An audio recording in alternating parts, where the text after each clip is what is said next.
Hi everyone, welcome back to Asian Art. In this lecture we're going to talk about the emergence of statues of the Buddha. In our previous lecture we talked about stupas, and in these early monuments to Buddha there were no depictions of him. And so for hundreds of years there was no depiction or making of any images of Buddha, only symbols, this in a kind of aniconic way. But this all changes with the arrival of the Kunshan dynasty.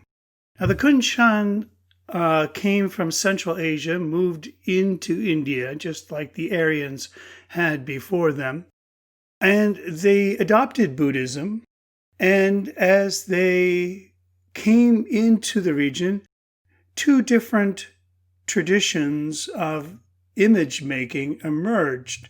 One in the north, in Gandhara, and one into the central India called Mathura. Now these two traditions both had this idea of depicting Buddha for the first time. And they are related in many ways, but they're also distinctly different. Let's talk about the Gandhara. To begin with, the Gandhara up in the north, they wanted to depict this noble prince, and not as this idea that this was the Buddha, but that there's this bodhisattva, an ideal person who has gained enlightenment and is here to help you.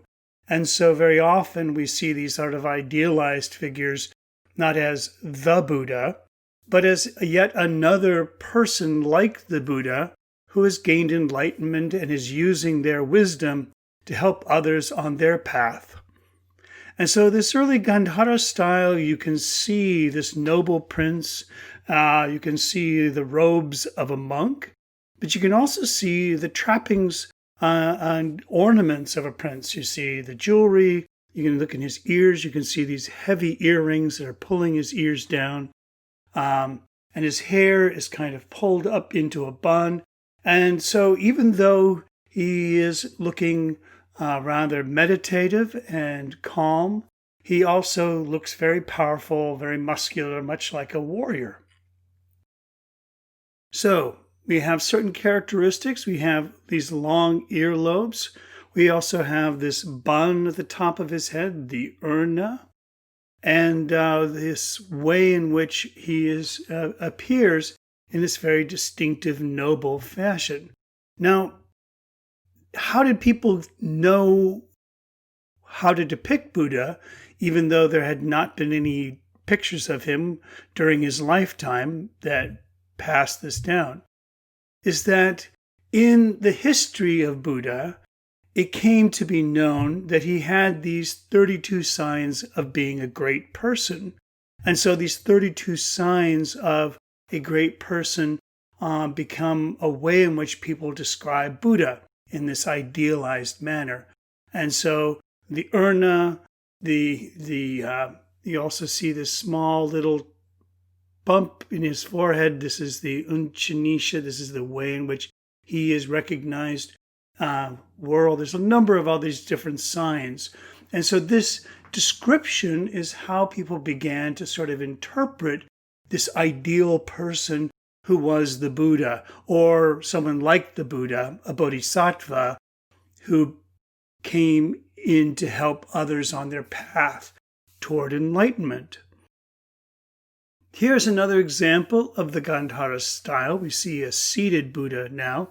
He is seated with his soles of his feet pointing up in a kind of yoga position. His hands are holding a mudra of teaching. Again, he has this very somber, meditative, downcast look. And in this one, we also see now this moon disk. Now, in this slightly later Gandhara style, we've seen them kind of remove the trappings of being a prince. So he is now more clearly and obviously a monk, a person who is, renounced this world. And because he has renounced this world, he no longer has the earrings in his ears, but his ears are still elongated as if they once held those large, heavy, royal earrings. And so we have this new image. Notice the beautiful drapery and the musculature of the Gandhara style. The Gandhara style has this very distinctive meditative eyes, more natural clothing and hair, and this mudra for teaching. This is the way in which both Hindu and Buddhism use mudras to communicate the idea of the statue in this important way. Now, if this kind of art looks somewhat familiar to you, if you've been taking art history before, or maybe you're familiar with traditions of Western art, early Western art, you might recognize that this looks remarkably similar to a sort of classic Hellenistic Greek influence. And that's because the Greeks had made it all the way to India, northern India. They came in with Alexander the Great in his enormous push across the Asia into India.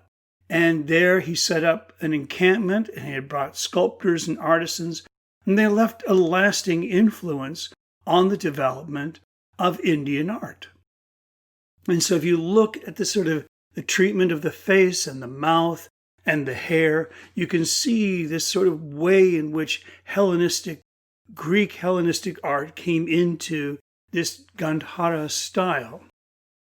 Now, let's talk about the other style now, the Mathura. In comparing the Mathura style, it has a certain idealized qualities about it. It's not as naturalistic. The Greeks were masters of anatomy and drapery, and they really knew how to communicate very effectively the sense of an idealized body that was both powerful and very real. Now, in the Mathura tradition, we start to see more sort of the idealization in the Hindu traditions that come later. This way in which the body is a kind of full and round, and there's this big stomach, the deep navel, where you can have the breath coming through, right? So there's this way in which the body is communicating the ideals of the tradition. Another very obvious comparison we can make between Gandhara and Mathura is in Gandhara statues, the statues tend to be made of this gray sandstone. In a Mathura tradition, they have this reddish brown color to them. So this is a very important distinction. In the regions where these stone carvings are made, they used a very different and distinctive stone. Let's look at another Mathura style statue here. This one is a very famous one. Buddha and Attendants, Karta Keshyadev, Mathura, Madhya Pradesh, India, late 1st, early 2nd century CE. And it's made of this red sandstone that is so distinctive in the Mathura style. This is really quite bright red. And we have this powerfully seated Buddha who is sitting there. His hand is up in the mudra of fear not. His other hand is placed down on his leg, again seated in the same fashion as the Gandhara, with the soles of his feet pointed up. And if we actually look at the soles of the feet, we can see wheels on them. So this idea of the Buddha pada is right there for all of us to see. Okay? Below we have the Ashokan lions, and then behind him we have this scalloped moon disc. Now, we've seen a number of these different discs in both the Gandhara and the Mathura tradition, and this is a very important symbol in Buddhism, the idea of the moon, all the 4 major events in Buddha's life, his birth, his enlightenment, his first teaching, and his death, all happened on this full moon in April. And so they celebrate the full moon in April with a holiday called Purnima, because of all the different important things of Buddha's life that happened at about that time. And so we can see now here this very important sort of visage of the statue. It looks like a Hindu icon that we've come to recognize. We have this hierarchic scale. We have the large Buddha. Behind him, we have attendants who are smaller in stature, making Buddha appear more important. We also have up in the air these sort of floating spirit helpers, another kind of Hindu icon like things. We also see this full belly with a deep navel. Notice how the treatment of the robe across the shoulder comes down the body, and then as it approaches the stomach, it just disappears. It's that the stomach and the deep navel is so important, you have to forego the carving of the drapery as it approaches this important spot of the body where you want to see that full prana breath. Now there's an inscription on this statue in the Brahmi script, which is the same script that Ashoka used in his edicts to announce the importance of Buddhism to all his people. And so we have the symbols of Ashoka, even though Ashoka is now completely gone in the Kunshan dynasty, but they have continued and begun to integrate these symbols and these ideas in maintaining the traditions of Buddhism. Well, we had these two traditions in the Kunshan dynasty, and these two traditions come together in the next dynasty, the Gupta. Gupta Empire ran from the 5th century to the 6th century CE and covered a slightly smaller territory than the Kunshan before them. And it brought together the ideas of the Gandhara and the Mathura and established what was really would become the quintessential style of Buddhas even today. So that if you've seen any kind of Buddha anywhere in the world, it really owes its essential character and identity to the Gupta Empire. Here is the Gupta style. This statue can be found in Sarnath, the place where Buddha did his first teaching, and it is a red sandstone in the Mathura tradition with, you see the asparas, they flying overhead, a very ornate moon disk behind the Buddha, and we see him doing the mudra of teaching, again sitting in what's called the lotus position with the soles of his feet pointing up. Down below we see Buddha's followers who are worshiping a wheel, which is the wheel of his teaching, and there are also a pair of deer there. Deer are symbolic of the deer park, this place of his first teaching. So Sarnath is really the place of that deer park where Buddha did his first teaching. It has this hierarchic scale with a kind of simplified anatomy.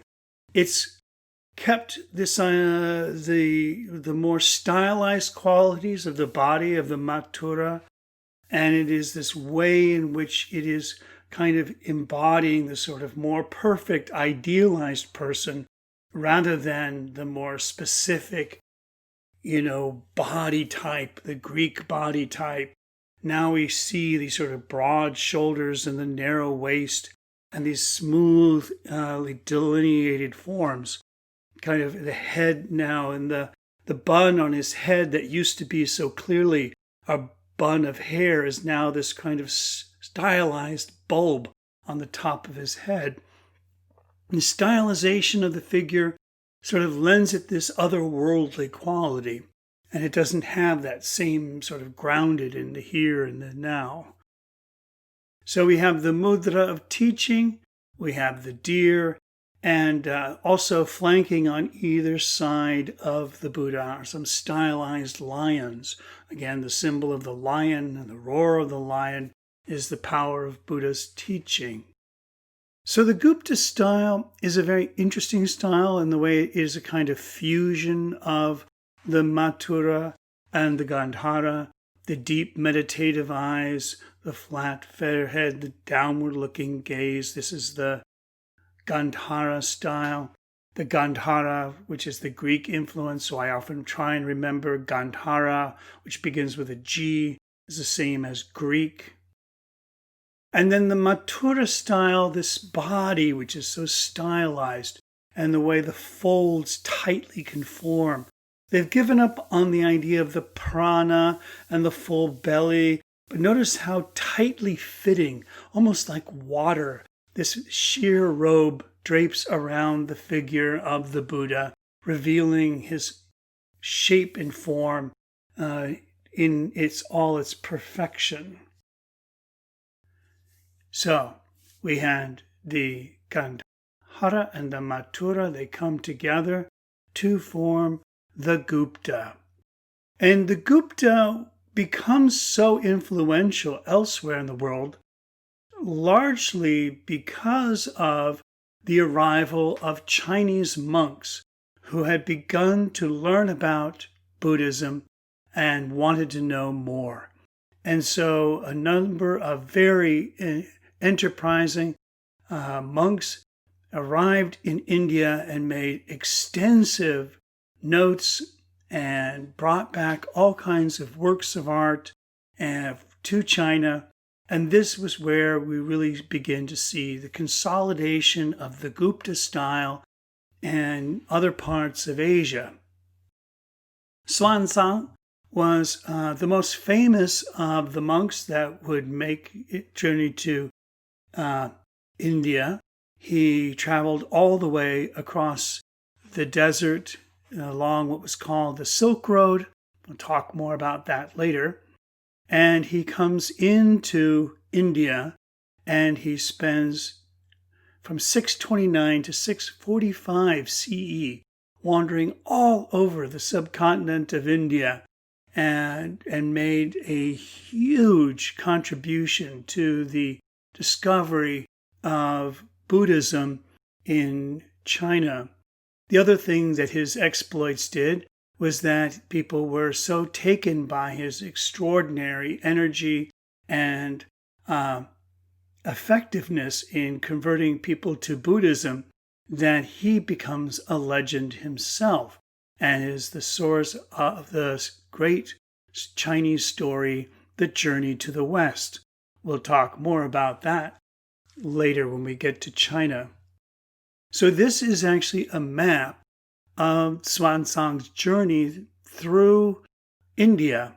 And we have a very detailed record of his journey because he kept copious notes during his walking days. He literally counted every step he took from one place to the next. And with amazing accuracy, people have been able to retrace his steps and been able to uncover all kinds of new places that they didn't know had existed before.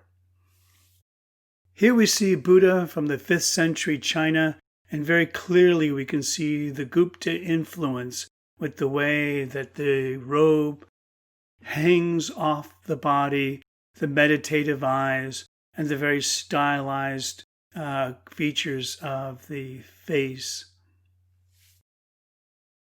Now let's take some time and have a review. Question 1. What were some of the Hindu sculptural qualities of the Mathura style? Question 2. What were some of the qualities that defined the appearance of the Buddha?